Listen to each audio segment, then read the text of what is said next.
Assalamualaikum warahmatullahi wabarakatuh. Perkenalkan, nama saya Rizal Fafah dengan nomor NIM 1487320718066.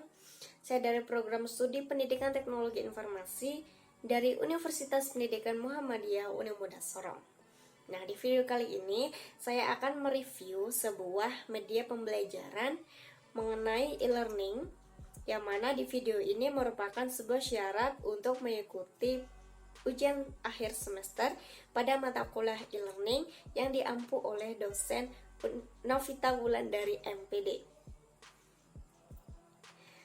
Oke, langsung saja saya tunjukkan e-learningnya. Ya, jadi di e-learning ini saya menggunakan Moodle sebagai platformnya dan Sam sebagai servernya. Mengapa saya menggunakan Moodle sebagai platformnya? Karena di Moodle ini sudah tersedia banyak sekali fitur yang digunakan untuk media pembelajaran. Contohnya seperti misalnya kita bisa mengupload sebuah video, sebuah file, sebuah folder, lalu pengumpulan tugas, lalu siapa yang bisa mengakses, lalu siapa yang bisa menjadi mahasiswanya, siapa yang bisa menjadi dosennya, seperti itu ya. Lalu kenapa sih saya menggunakan server Sam? Karena di server Sam tersebut gratis dan tidak dipungut biaya apapun. Kenapa sih saya menggunakan server Sam? Karena server Sam ini gratis, tidak dipungut biaya apapun. Dan server ini penting ya, karena sebelum kita menghosting sebuah website ya, itu kita harus uji coba di servernya supaya lebih mudah, praktis dan efisien. Di sini kursnya saya namakan dengan mata kuliah e-learning. Profil saya sebagai dosen ya, di sini sudah tertera ya. Alamat saya di sini, email saya rizacantik752@gmail.com. Lalu di sini terdapat deskripsi tentang mata kuliah e-learning. Oke.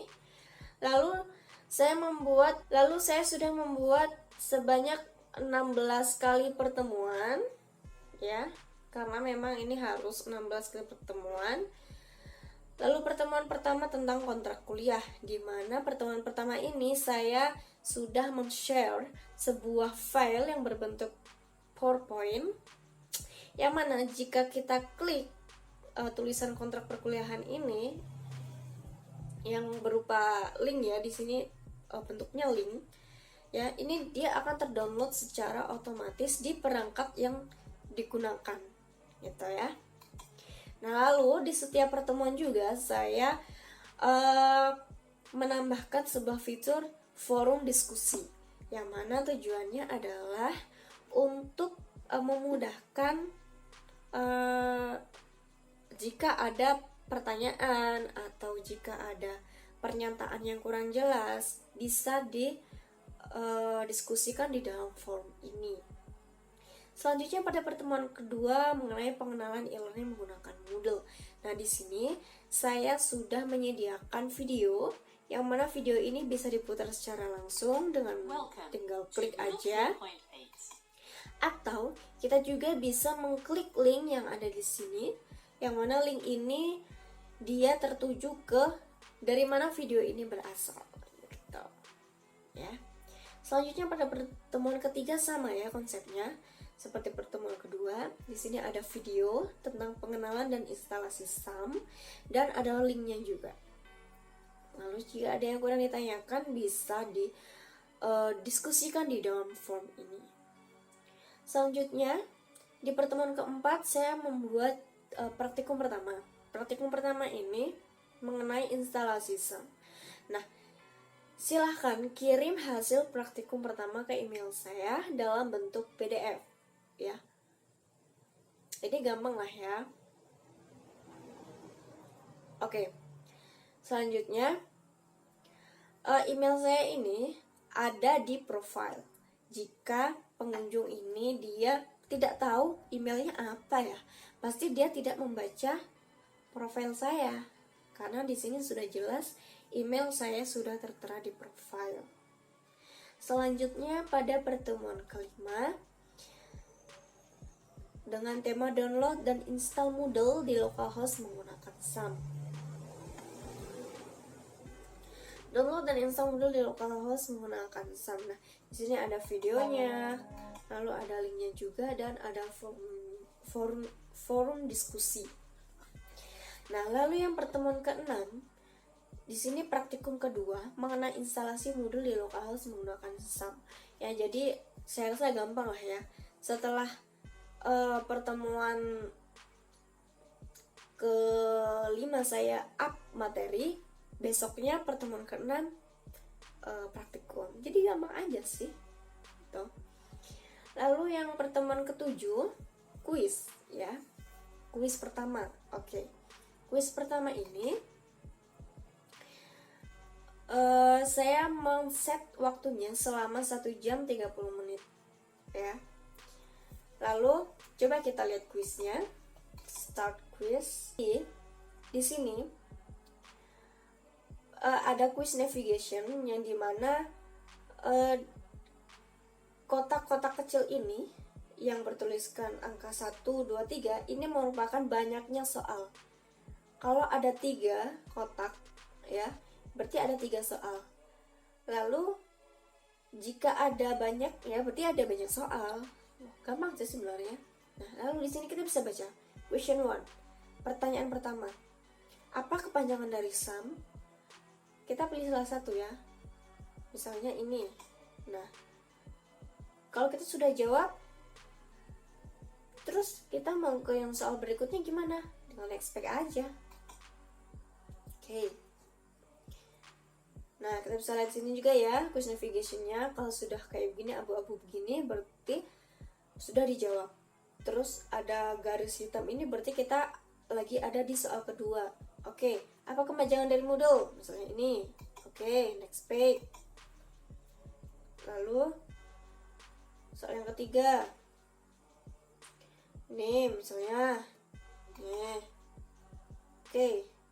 Kalau kita mau kembali ke soalnya, kalau kita kurang yakin, kita tinggal ini aja. Gitu. Terus gimana kalau kita mau selesaikan? Ya udah finish attempt. Oke, ini answer save ya. Kalau misalnya kita mau kembali lagi berarti tinggal ini. Nah, ini jalan waktunya. Lalu kalau kita sudah yakin, kita tinggal submit aja. Submit. Oke, selesai. Udah gini. Jadi langsung muncul. Nih, your answer is correct, berarti salah. Ini salah. Ini salah juga, nggak ada yang benar ini. Oke. Selanjutnya kita tadi pertemuan ke-7 ya. Sekarang pertemuan ke-8. Oke, di pertemuan ke-8 ini UTS, ujian tengah semester. Sama ya. Konsep soalnya ini sama seperti di kuis. Ya, kita coba lihat dulu. Kita intip seperti apa yang ada di UTS. Waktunya sama 1 jam 30 menit. Attempt quiz now, start attempt. Oke, kita tunggu aja. Ini sama aja sih ya. Sama soalnya tadi. Next page. Coba kalau kita jawab misalnya ini. Ini kalau ada 4 kotak berarti ada 4 soal ya. Apa kepanjangan dari Moodle? Oke. Nah, selanjutnya untuk membuat akun siswa menggunakan Moodle misalnya tinggal finish, udah selesai. Untuk ya. Oke. Saya tutup aja deh. Selanjutnya kita pergi ke pertemuan 9. Nah, di pertemuan 9 ini temanya adalah cara membuat course. Oke, kita tinggal putar videonya. Kita juga kembali bisa lagi teman-teman. Kita akan melanjutkan tentang e-learning Moodle. Oke. Sebenarnya gampang aja sih, kita tinggal cermati videonya, lalu kita cerna baik-baik. Lalu kalau ada yang mau ditanyakan juga bisa di forum diskusi ini. gitu ya. Nah, lalu di pertemuan 10 sama cara membuat kuis atau soal. Nah, lalu di pertemuan 11 sama sampai pertemuan 12 ini tema, materi, absensi, dan praktikum 3. Buat sebuah quotes dan beri sebuah materi. Kuis dan UAS. Kuis kedua, oke. Lalu pertemuan 16 UAS, silakan praktik secara individu mengenai materi pada pertemuan pertama hingga pertemuan 14. Kirim dalam bentuk file, kirim ke email. Ya, form ini sebagai nilai ujian akhir semester. Ya, tinggal buat laporan aja, dikirim ke email saya dalam bentuk PDF. Ya, ini sebagai nilai ujian akhir. Jadi kesimpulannya adalah media pembelajaran yang sudah saya buat ini menggunakan platform Moodle ya sebagai platform e-learning dan sebuah server SAM ya. Jadi saat kita menggunakan membuat kurs secara online ini, kita harus punya juga server SAM-nya. Kita nyalakan dulu Apache dan MySQL-nya. Kenapa kita menggunakan server? Karena ini kita tidak melakukan hosting ya.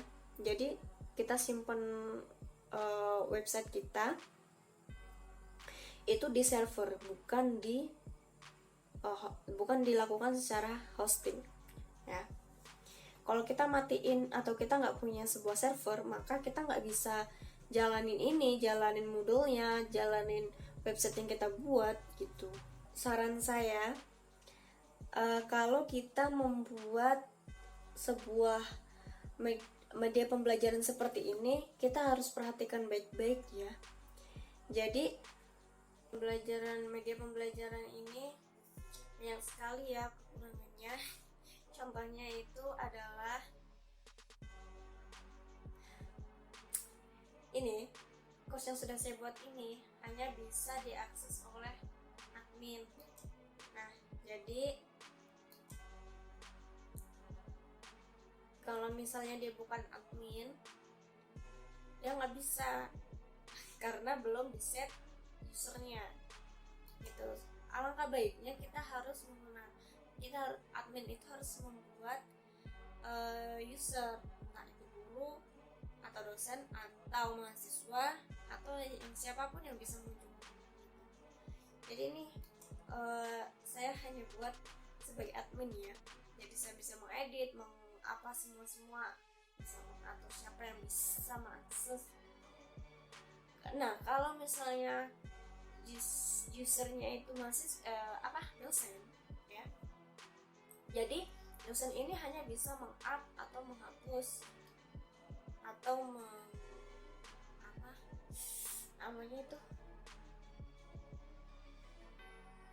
atau bisa memberikan soal atau tugas gitu kan, bisa menentukan seberapa banyak pertemuan gitu. Nah, kalau admin ini bisa menghapus, bisa membaca, semuanya bisa menghapus, bahkan bisa menghapus dosennya bisa gitu. Oke. Kalau user sebagai